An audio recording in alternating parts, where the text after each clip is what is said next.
Kalau di bisnis,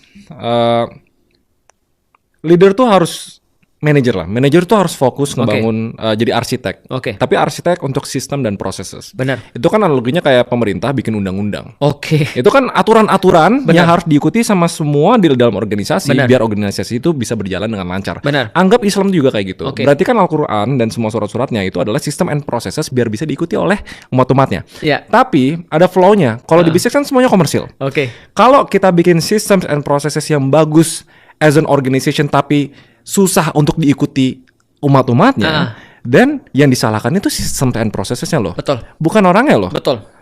Mungkin orang yang bikin sistem and processesnya. sepakat. Tapi kan kalau misalnya Islam kita bisa nggak kita nggak bisa salahin Al-Quran, kita nggak bisa salahin itu. Nah itu gimana? Oke. Kalau gitu konklusi kasarnya ya, berarti apakah Islam agama yang salah. nggak perfect? Betul, agama yang Karena aturannya dibuat untuk susah diikuti orang sampai nggak bisa dijudge berdasarkan internal. betul.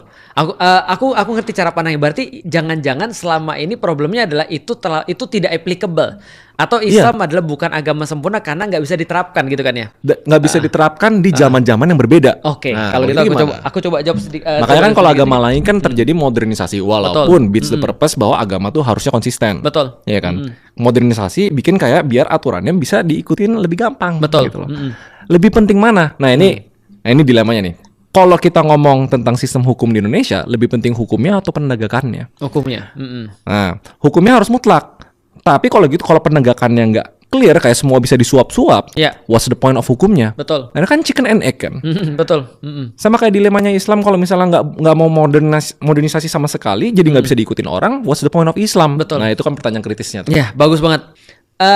Kita harus tahu dulu bahwasanya aturan itu memang dibuat untuk orang yang paling rendah di antara satu community. Berarti kalau andai kan aturan tidak bisa mencakup orang paling rendah di antara satu community, berarti ini adalah sebuah tanda bahwasanya sistem itu fail. Gitu kan? Contoh kayak gini misalnya. Kita bikin aturan masuk jam 7 pagi ya. Kalau misalnya contoh yang 80%, 90% itu masuk, berarti itu sistemnya jalan.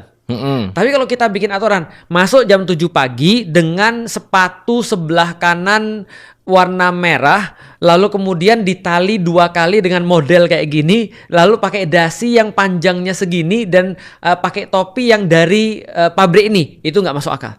Berarti aturannya pasti nggak akan bisa untuk diterapkan. Nah kalau gitu kita harus kasih tahu dulu bahwasanya aturan tuh siapa sih? Aturan tuh mengadopsi semua orang. Tapi yang paling harus difasilitasi adalah ciri khasnya. Kalau orang-orang yang paling lemah itu bisa diatur, atau orang-orang yang paling luar aku nggak enak ngomongnya, paling rendah intelektualitasnya itu bisa diatur, maka itu contoh sistem yang sudah berhasil.